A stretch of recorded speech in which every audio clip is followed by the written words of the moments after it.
Bienvenue à tous, ravi de vous retrouver comme chaque lundi dans Esprit Sport. Merci de votre fidélité à notre plateau qui retrouve son calme après les paillettes des poloistes. La semaine dernière, Esprit Sport, cette semaine, se couvre d'or et de paillettes aussi pour célébrer l'un des palmarès les plus rutilants du sport français et mondial. N'ayons pas peur, 2 fois vainqueur du Tour de France et du Critérium du Dauphiné dont il est aujourd'hui le co-directeur. Bernard Thévenet, bonsoir. Bonsoir. Merci beaucoup d'être avec nous, c'est toujours un grand honneur et un plaisir de vous accueillir en voisin. Merci, bah oui. Ici, voilà, quelques jours avant le Critérium du Dauphiné qui s'élance dimanche prochain. Éric Clerc, Dauphiné libéré, Mathias Araez, Télé-Grenoble, pas de vagues ce soir, seulement des vagues d'émotion avec vous et avec tous les événements sportifs, heureux ou malheureux. C'est tout de suite.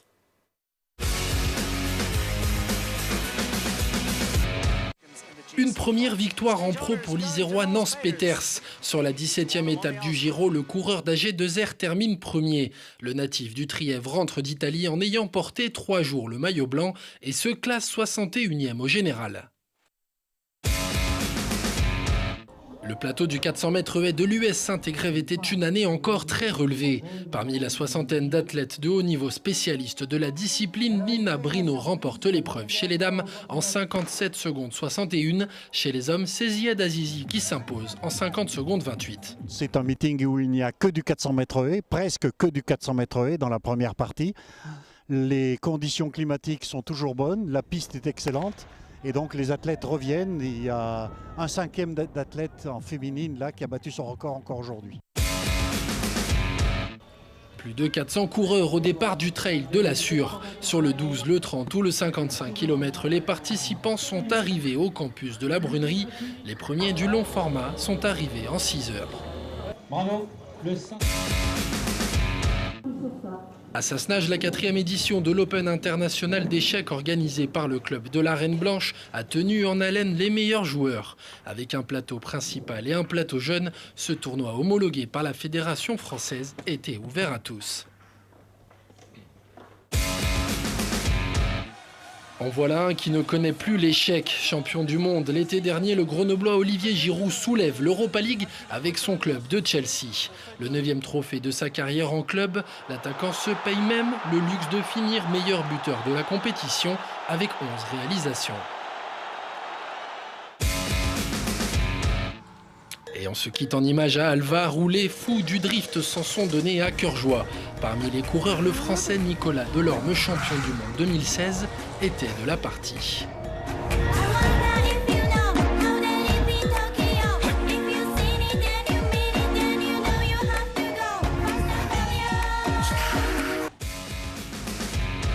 Voilà, le Zap de Télé-Grenoble, le seul programme où vous pourrez voir du drift et de l'échec et des échecs, donc en sur la même tranche d'1 minute. Sport ou pas sport, les échecs?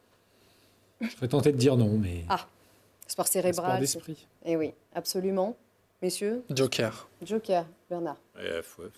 Oui. Culture, peut-être. Parfait. Intelligence. Oui. Eh oui. Réflexion. C'est bien ça. Alors, la tête sans les jambes. Voilà, à peu près encore qu'il faut tenir assis pendant plusieurs heures.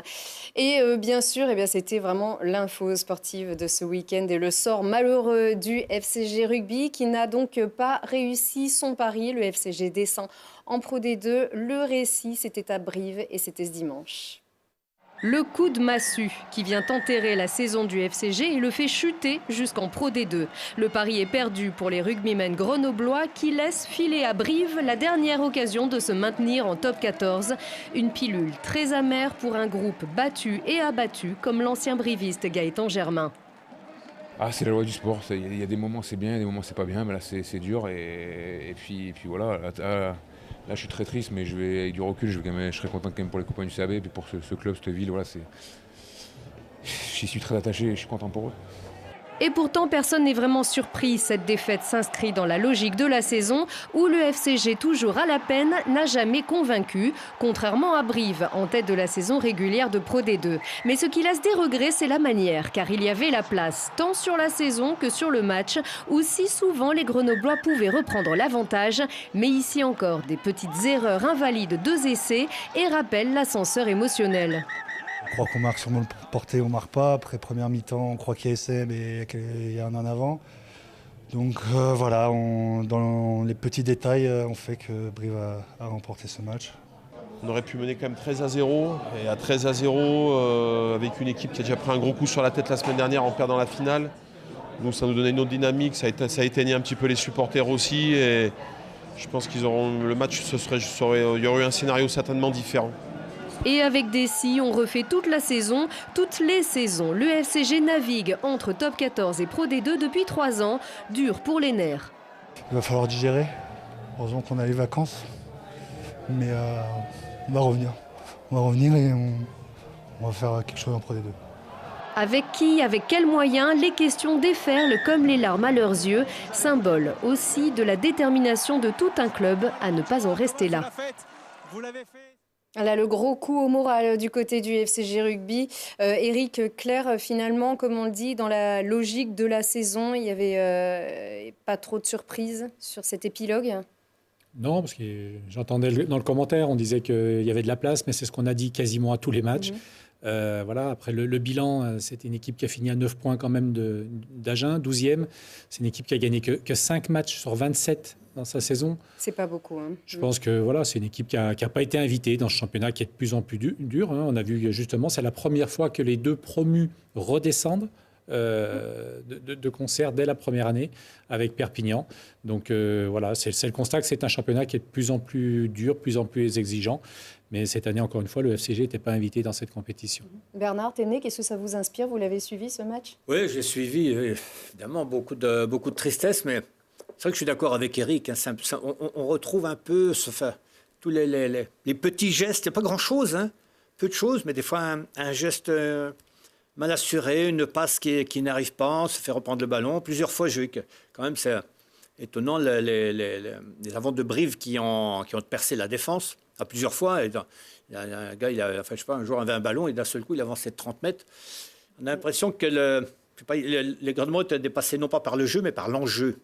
Et peut-être un peu trop nerveux. Ils pensaient peut-être un peu trop à l'enjeu de la partie. Il y a des moments, il faut savoir rester. Bon, on fait un match, on fait une course, il faut bien rester dans la course. Il ne faut pas trop penser à ce qui se passe à côté. Un peu, c'est ça? Un peu oui, la peur au ventre, la peur de mal faire. Et puis finalement, souvent, c'est là où on ne fait pas bien. Mais bon. Maintenant, il faut se reconstruire et puis il faudra faire quelque chose pour la Pro D2 parce que c'est pas facile non plus la Pro D2. Hein. J'ai regardé aussi, on voit des matchs de temps en temps à la télé. Il y a des matchs qui sont vraiment, ils sont intéressants pour nous les spectateurs, mais pour les joueurs, c'est ardu, hein, la Pro D2. Hein. C'est ça, et ce sont des grosses équipes, donc on va voir ça à partir de la fin du mois d'août, donc avec probablement des annonces également, qui va rester, qui va partir. On saura ça dans quelques jours et les commentaires, bien sûr, dans Esprit Rugby ce mercredi à 19h15. Le chiffre de la semaine tout de suite.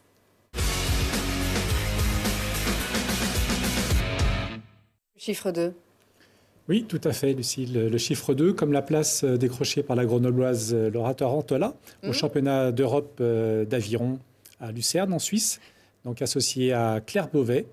Se sont classés 2e derrière les Biélorusses et c'est de très bon augure avant les mondiaux qui seront qualificatifs pour les Jeux Olympiques, ce qui est vraiment l'objectif avoué pour la licenciée de l'aviron grenoblois. Elle confirme, hein, elle qui est championne du monde en skiff l'année dernière, justement, parce que sa partenaire avait connu des difficultés physiques, elle était surentraînée, donc elle avait été un peu à la peine. En fait, le bateau n'a pas pu concourir, donc c'est la raison pour laquelle Laura avait été alignée en skiff, effectivement, avec bonheur, puisqu'elle avait, comme vous l'avez dit, décroché le titre de champion du monde. Avec bonheur, mais donc toute seule, le skiff, c'est tout seul, un équipage en solitaire qui donc n'est pas olympique. C'est une discipline qui n'est pas au jeu, d'où vraiment l'importance de cette médaille d'argent donc glanée par la Grenobloise, la jolie blonde Laura Tarantola. En double poids léger. Ouais, c'est de très bon augure. Allez, tout de suite, on se tourne vers notre invité.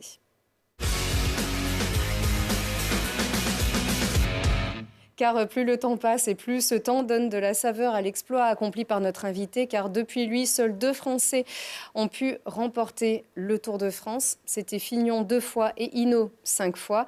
Mais qui donc est Bernard Thévenet, le pense-bête avec Mathias? Alors Bernard, nanar pour les intimes, je me permets de m'interroger parce que si on faisait le film de votre vie, justement, je pense que ça n'en serait pas un de nanar. Vous êtes né en Bourgogne, vécu dans le hameau du Guidon, c'était peut-être le premier signe, et vous prenez un peu naturellement la piste du vélo. Pro en 1970 à seulement 22 ans, vous attaquez fort avec une victoire d'étape sur le Tour de France dès la première année. Les grands tours, vous les avez tous courus, l'Espagne, l'Italie, mais c'est surtout l'Hexagone qui vous réussit. Vous tutoyez assez rapidement les Poulidor, Ocaña, mais votre meilleur ennemi, c'est toujours le cannibale, Eddy Merckx, qu'ironiquement vous croquez sur son terrain de jeu en lui arrachant au nez et à la barbe par 2 fois la belle tunique jaune. Alors après votre carrière, vous vous tournez vers le management sportif avec l'équipe de France de cyclisme, les 6 jours de Grenoble aussi, et une deuxième carrière de consultant pour nos confrères de France Télé. Alors avant de vous laisser parler, on a qu'envie de vous écouter. Une simple question, qu'est-ce qui est le plus dur? Avoir Eddy Merckx dans sa roue ou tenir 3 heures d'antenne avec Patrick Chêne? 3 heures, c'est au moins 5-6 heures et plus parfois le Tour de France. Physiquement, c'est sûr que décrocher Eddy Merckx, c'est le plus dur, hein. Certainement. Mais bon... le plus agréable, Patrick Chêne, c'était quand même un super commentateur, et tous les deux, vous étiez juste géniaux. J'ai appris beaucoup, énormément avec Patrick. Ah oui, c'est un vrai régal. C'était vraiment un très très grand journaliste. Et il le reste encore, bien sûr, mais il n'est plus aux commentaires, bien sûr. Il fait du vin maintenant. Voilà, il est dans le vin. Tout à fait. Pas très très loin du Ventoux, je crois savoir d'ailleurs. Oui, exact. Oui, oui Mathias, donc... oui, on vous a coupé. Effectivement, le cannibale, c'était peut-être la plus... Eddy Merckx et Hinault. Je ne suis pas né à la bonne époque, parce que Dans l'entre-deux. J'ai couru pendant 8 ans avec Merckx. En tout, j'ai fait 12 années professionnelles. Donc, j'ai dû faire 8 ans en même temps que Merckx et 7 ans en même temps qu'Hinault. Donc, parce que les deux ont couru ensemble. Merckx et Hinault ont fait 3 ou 4 saisons en même temps. Et bien, il n'y avait pas que, il y avait Luis Ocaña aussi. Lui aussi, c'était dans les courses à étapes, c'était quand même un sacré cadeau. Oui, absolument. Et à l'époque, on courait, surtout, c'était les Français les uns contre... C'était Français contre Français aussi, beaucoup. Oui, il y avait peut-être un peu plus de... Oui. On a de très bons Français en ce moment, on a de très bons coureurs français en ce moment, mais on attend trop qu'ils gagnent le Tour de France, et ils gagnent des courses, mais pas le Tour de France. Donc, on a l'impression qu'on n'a personne. En réalité, on a rarement eu autant d'aussi bons coureurs de la même génération. Allez, on va voir ça justement dans un petit instant. Pour l'instant, l'actualité, c'est le Critérium. Donc, vous êtes donc le co-directeur, c'est ça? Oui. Parce qu'on lit parfois avec Gilles Maignan. Voilà. Avec Gilles Maignan. Donc, vous êtes 2 sur cette organisation. Le Critérium du Dauphiné part dimanche prochain. Alors, avec bien sûr des étapes iséroises. Ce tracé, du coup, ça, c'est un peu votre tracé à vous aussi, Oui. Moi, je suis surtout chargé de faire le tracé, de retrouver des villes-étapes. Mais bon, quand on trouve les villes-étapes, évidemment, c'est avec quand même une certaine idée de ce qu'on va faire entre ces villes, de faire le tracé. Et le tracé, je pense qu'il faut rester assez classique sur le Critérium du Dauphiné, c'est-à-dire qu'on doit avoir des étapes plates, on va avoir des étapes de moyenne montagne pour ceux qu'on appelle les baroudeurs, c'est-à-dire ceux qui n'hésitent pas à s'échapper de loin. De temps en temps, quand on peut, on fait un contre-la-montre également. Donc, on essaye un peu de calquer notre contre-la-montre sur celui du Tour. Donc, c'est à peu près la même distance. Parce que c'est un mini Tour de France, on le rappelle. Oui, ça ressemble un peu à un Tour de France. C'est-à-dire qu'il faut avoir des étapes à toutes les catégories de coureurs, aux sprinters, aux baroudeurs, aux rouleurs et aux grimpeurs. Et à la fin, c'est le meilleur de surtout le meilleur des rouleurs-grimpeurs qui l'emporte. Alors, cette 71e édition du Critérium va prendre son départ d'Aurillac. On a bien compris qu'il y a cette volonté d'épouser un petit peu la nouvelle région. Mais est-ce que le Critérium du Dauphiné-Libéré ne perd pas un peu de son identité en partant d'aussi loin? Je ne sais pas, c'est un petit peu dans l'air du temps de sortir des frontières. L'année dernière, le Tour d'Italie est parti d'Israël. Cette année, le Tour de France s'élance de Bruxelles. Bon, ça fait longtemps que le Tour de France s'élance de l'étranger. Le Dakar se court aussi en Amérique du Sud. Bon, oui. Quoi que l'an prochain, je crois qu'il va revenir un peu en C'est dans les tuyaux, Afrique. c'est ça. Mais Thierry Cazeneuve, quand il était directeur du Critérium en 2009, je crois, avait trouvé un départ de Nancy. On a fait Nancy, Dijon. Bon, de temps en temps, il faut sortir de ses frontières. Ce qui est important, c'est comme pour le Tour de France, hein, ce qui est important, c'est toujours de revenir sur les terrains des exploits. C'est-à-dire, on ne peut pas faire, par exemple, un critérium qui se terminerait, je sais pas, à Dijon ou à Aurillac, justement. Le critérium, il doit se terminer dans les Alpes et avec des étapes, avec des cols alpestres. Avec cette fois-ci, Voiron. Et puis les 7 lots, Pipé, c'est une première. Oui, c'est une première.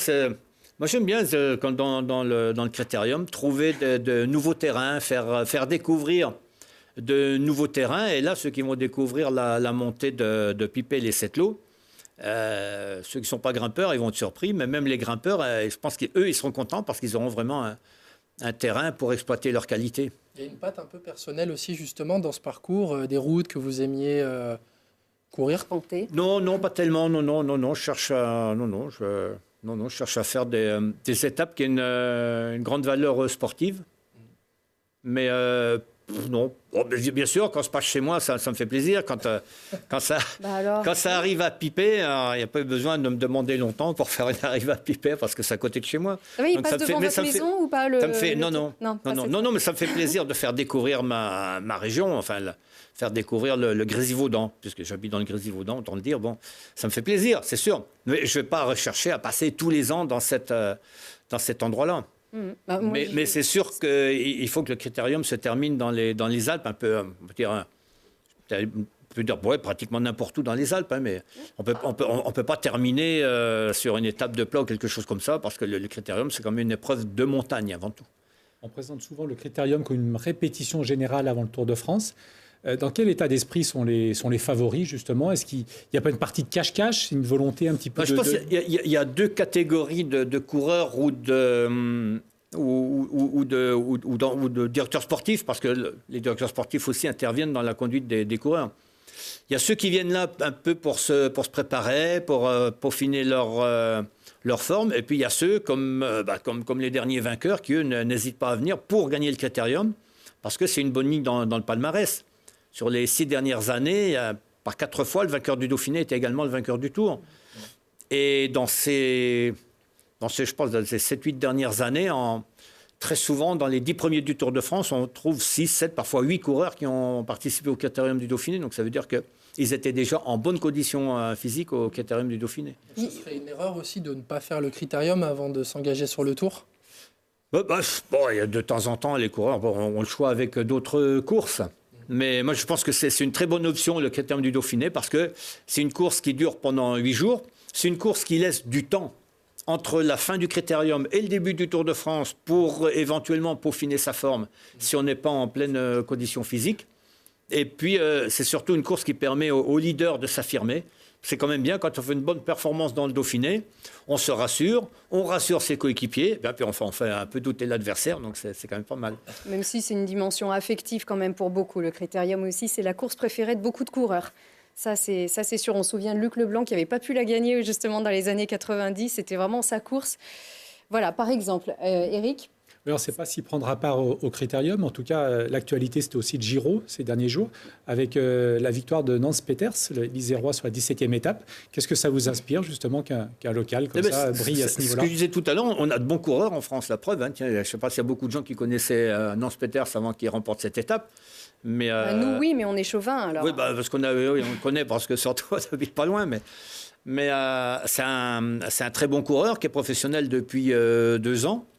Et qui a gravi lui aussi petit à petit les échelons et qui maintenant arrive à un très bon niveau, parce qu'on ne peut pas gagner une étape du Tour d'Italie comme ça par hasard. Il faut quand même être très bon.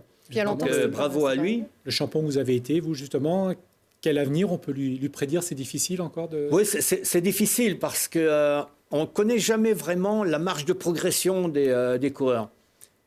Et c'est un peu notre problème aussi en France. C'est qu'on a des très bons coureurs jusqu'à 22-23 ans, puis après on a l'impression qu'ils stagnent un petit peu alors que les autres, eux, arrivent encore à progresser. Donc maintenant, je suis très prudent sur l'avenir de certains coureurs parce que c'est difficile de connaître exactement quelle est leur marge de progression. Il n'y a que leur entraîneur ou leur directeur sportif qui le connaît, et encore. Et Bardet, alors on a tous les yeux tournés vers Omer Bardet. Alors avant le Tour, à quelques semaines du Tour de France, on se demande donc, alors 1977, vous avez remporté le Tour de France, donc il y a 42 ans, Ouais. La dernière fois, c'est ça, désolé. Voilà. Et puis Fignon et Hinault qui ont suivi. Comment est-ce que ça se fait que les Français ne gagnent plus ? Bah, peut-être déjà parce que l'adversité est un peu plus nombreuse ou un peu plus étalée. Moi, quand je courais le Tour de France ou le Dauphiné, il y avait combien ? Il y avait 7 ou 8 nations qui avaient les structures capables d'amener un coureur à très haut niveau. Maintenant, il y en a 15 ou 20 nations qui ont les structures pour permettre à des bons coureurs d'évoluer à très haut niveau. Il n'y a qu'à regarder Carapace, un équatorien. Moi, de mon temps, il n'y a même pas un qui était professionnel. Donc, il y a de plus en plus de nations qui ont des bons coureurs, qui peuvent amener des bons coureurs à haut niveau. Donc déjà, rien que mathématiquement, ça devient de plus en plus difficile. Et puis aussi parce que les coureurs courent beaucoup moins qu'avant. Et ils ciblent beaucoup plus qu'avant. Donc quand un coureur est très bon, il va cibler les courses étapes, par exemple, comme Froome ou comme peut-être Geraint Thomas va le faire. Donc finalement, ils ont très peu de défaillances. Parce qu'ils arrivent au départ du Tour de France en bonne condition physique. Ils n'ont pas été entamés par les courses qu'ils avaient faites avant. Et donc, finalement, il y a très peu de surprises. Donc, bonne décision de Romain Bardet de ne pas avoir couru le Giro cette année. Oui, je pense. Oui. De toute façon, là, ces dernières années, ceux qui ont essayé de faire le doublé, ça a toujours été très difficile. Et Christophe Moreau, donc, est dernier vainqueur français du Critérium en 2007. Est-ce que cette année, on peut espérer justement faire un cocorico sur le Critérium ? On a des bons Français. Enfin, au départ, on aura Thibaut Pinot, on a Romain Bardet. On a aussi Julien Alaphilippe, mais bon, je pense que lui, il vise plus les coups d'éclat, les étapes, plutôt que le classement en général. On a aussi des bons coureurs français comme Pierre-Roger Latour. On attend aussi une nouvelle confirmation de Warren Barguil, qui nous avait vraiment épaté il y a 2 ans, puis qui est là était un petit peu dans le dur. J'espère qu'il va revenir. Il n'y a pas de raison qu'il ne revienne pas. S'il a fait des exploits il y a 2 ou 3 ans, il n'y a pas de raison qu'il ait perdu son potentiel. Allez, on verra si vous aviez... Pour gagner le Tour, il y a quand même des adversaires de taille entre Froome, Geraint Thomas. C'est très très haut niveau. Quintana aussi, qui sera sur le Critérium justement cette année, qui a changé sa préparation. Avant, il ne faisait pas le Critérium, maintenant il fait le Critérium, et je suis persuadé qu'il sera bien meilleur dans le Tour. Donc, c'est pas de bon augure pour les Français. On vous a bien écouté. Un dernier mot sur Grenoble, qui est donc la ville absente, on peut le dire, de ce Tour de France 2019, car c'était ici qu'avait été décerné le premier maillot jaune en 1919. Les 100 ans du maillot jaune à Eugène Christophe, c'était à Grenoble. On espérait tous que le Tour fasse étape à Grenoble. C'est pas le cas. Très rapidement, une réflexion. Écoutez, je vais voir Christian Prudhomme ce soir. Je peux lui poser la question, mais je pense que c'est surtout les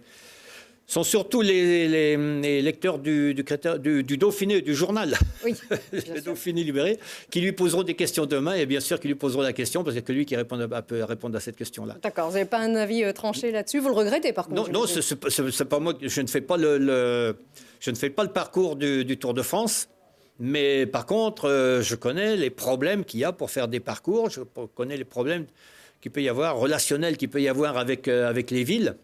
Et je suis persuadé que Christian Prudhomme donnera une réponse demain.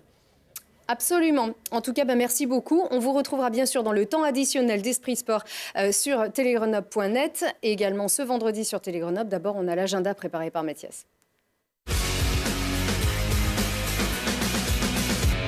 C'est vrai. Mercredi 5, 36e édition du meeting Albert Rivet à Bachelard. Ouverture des portes à 18h pour voir de la course, de la perche, du saut et des lancers, et bien sûr une entrée gratuite.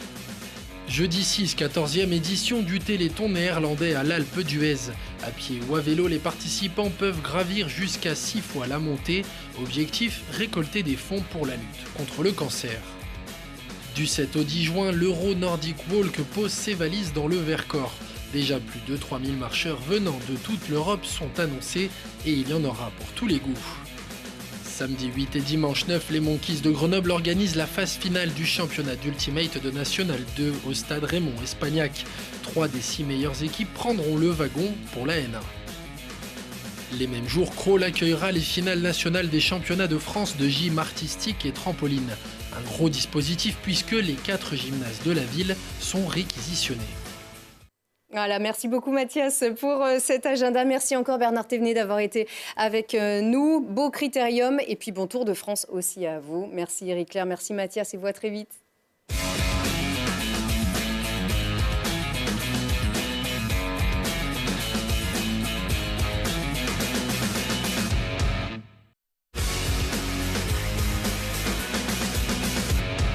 Le temps additionnel d'Esprit Sport en compagnie de Bernard Thévenet, double vainqueur du Tour de France, entre autres. Le palmarès est long.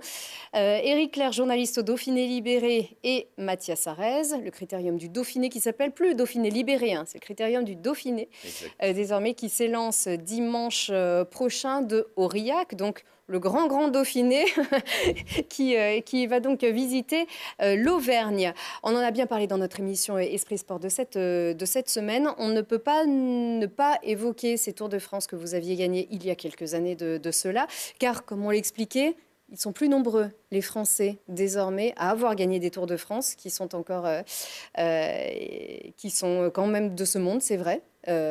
Pardon, en tout cas, c'est vrai que ça fait 42, 44 ans, voilà, avec René Pinjon, et voilà, Lucien, qui sont encore vivants, les Français vainqueurs du Tour encore vivants. Il reste Lucien Aymar, Bernard Hinault et moi. Voilà, absolument. Et un événement assez marquant du Tour 1975, qui est le premier que vous aviez remporté, c'est que c'était le premier Tour de France qui arrivait sur les Champs-Élysées à Paris, et non pas sur le Vélodrome. C'était l'idée d'Yves Mourouzi, c'est ça ? Exact, oui. Et ça a tout changé, ça a vraiment donné une envergure. Le Tour de France a un petit peu franchi un cap, un petit peu à partir de là. Disons que pour nous, les coureurs, ça nous paraissait quand même un peu bizarre. Hein. On finissait un grand tour. Normalement, on finissait par un contre-la-montre ou une étape en ligne. Et là, on finissait un grand tour sur un petit circuit. Là. Ça fait un peu critérium. Mais finalement, quand on a vu la foule qu'il y avait là, et l'engouement que ça avait suscité, on a dit, non, il faudra recommencer. Parce qu'au début, c'était prévu comme ça. C'était un coup, c'était une année, c'est tout au début. Mais après, on a dit, non, vraiment, il faut absolument qu'on fasse quelque chose, là, qu'on continue. Parce que c'était grandiose. Et en plus, vous aviez gagné, vous étiez en jaune devant Eddy Merckx. C'est donc l'année de la chute du cannibale. Donc c'était bien ça. Oui, et en plus, c'est le président de la République qui avait remis le maillot jaune. Et tout à fait. Et d'ailleurs, on va le voir ici dans une petite seconde. On a peur quand même sur ces dernières étapes du Tour, hein, parce qu'on peut chuter. Il y a des chutes, on a vu des chutes. En 77, il y avait eu des chutes. Oui, avec un sol très glissant. On n'était pas très nombreux d'ailleurs, parce qu'il y avait eu une grosse charretée éliminée à l'Alpe d'Huez. Donc il y a eu 33 coureurs éliminés à l'Alpe d'Huez. Donc on restait, je crois, on va rester à 60 à peu près. Sur les quais de Rivoli, là, il pleuvait, les pavés étaient très, très glissants. Et on a dû tomber, je ne sais pas, il y en a 50 qui sont tombés, il n'en restait presque pas un sur le vélo. Bon, vous étiez tout content, là, ici, avec le président de la République. Quand on voit des images d'archives d'autres sports, soit le tennis, le rugby, on a l'impression que c'est plus tout à fait le même sport. Est-ce que vous avez l'impression que le sport que vous pratiquiez il y a quelques années est un peu encore aujourd'hui le même ? Non, et beaucoup de choses ont changé. Hein. Bon, dans le fond, ça reste la même chose, mais dans la forme, beaucoup de choses ont changé. Le matériel s'est amélioré. C'est plus le même état d'esprit parce que les gens qui ont 25 ans maintenant, ils n'ont pas le même état d'esprit qu'avaient les gens de 25 ans en 75.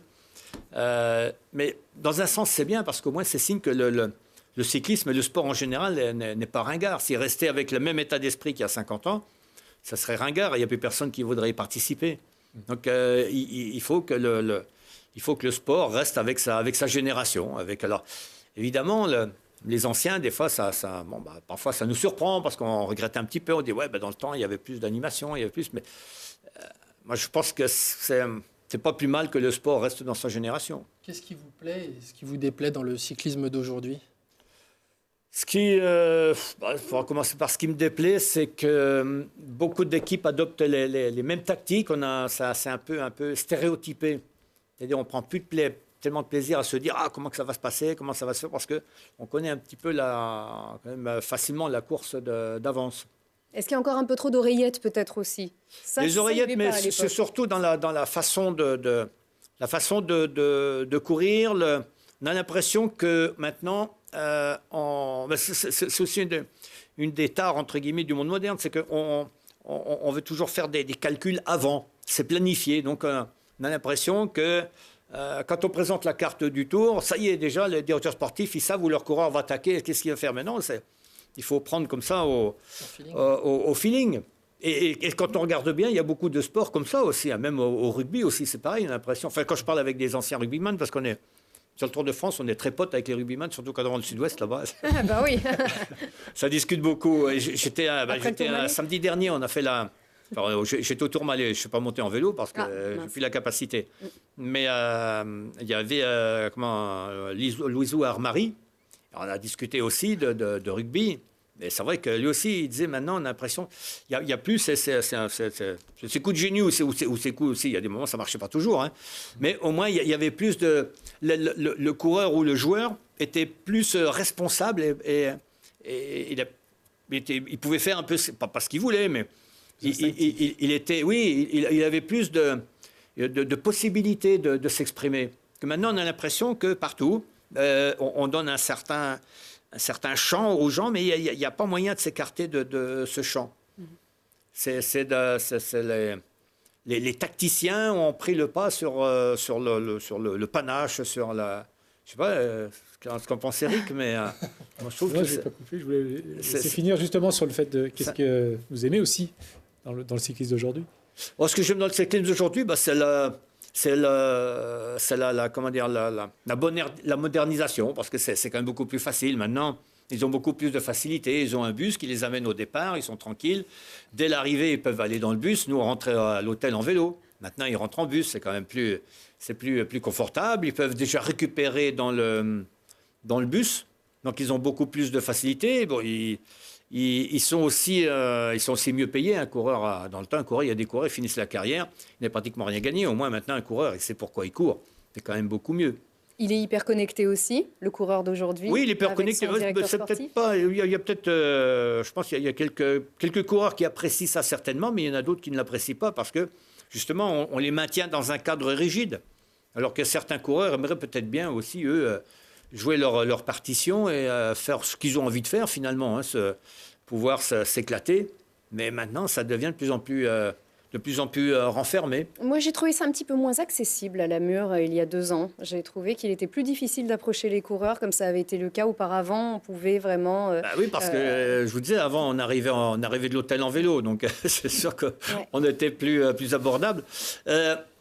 Aussi, le fait aussi que maintenant, il y a de plus en plus de monde sur le Tour de France. Parce qu'il y a 40 ou 50 ans, les gens, pour sortir en bagnole, quand il fait faire 50 bornes, c'est une expédition. Maintenant, on prend la voiture, on fait 200 bornes pour passer le tour, c'est comme de rien. Donc, il y a beaucoup plus de monde au départ, aux arrivées. Et effectivement, pour les coureurs, faut qu'ils soient canalisés, autrement, ils peuvent même pas accéder au départ. Il faut les protéger aussi. Les équipes sont plus structurées aussi, avec des fonctions qui n'existaient pas avant. Oui, la gestion de la presse, des relations avec la presse, avec les supporters. Quand Romain Bardet vient signer la feuille de départ, il y a Yves Perret qui court à côté. Là, on l'a vu sur nos images dans Esprit Sport aussi. Et ce qui a aussi vraiment ses avantages. Donc, avant, sur la fin du Tour 75, j'ai été obligé, mais j'avais eu le concours d'un ami qui s'appelle Daniel Robin, qui était l'ancien lutteur, là. Oui. Quand il était autour de moi, ça, les gens n'osaient pas trop s'approcher. Ça m'avait bien aidé, mais ce n'était pas dans l'air du temps. C'était vraiment parce qu'il se trouvait là et que c'était quelque chose d'assez exceptionnel. Voilà, c'était pas encore un garde du corps, mais... Non, c'était un bon garde du corps. Hein. C'était juste les 2 derniers jours, mais au moins, j'étais pas trop embêté. Là, ça allait bien. Non, mais le sport a évolué, comme a évolué la société. Parfois bien, parfois moins bien, mais je répète que le sport doit rester dans sa génération pour ne pas être ringard. Absolument. En tout cas, on constate que vous avez toujours autant la pêche. Hein. On voit 75 et 77, ça remonte un petit peu, ça se voit pas du tout. Vraiment. Mais ça remonte, je vous remercie. Oui, ça remonte. Absolument, comme quoi ça entretient aussi. Merci encore d'avoir été avec nous. Un très très beau critérium. On vous retrouve sur les routes, bien sûr. On espère. On a une bonne participation en tout cas. Donc, Tout à fait. On attend la participation populaire maintenant. On est sûr qu'elle sera au rendez-vous. Merci encore Bernard Thévenet. Merci à vous.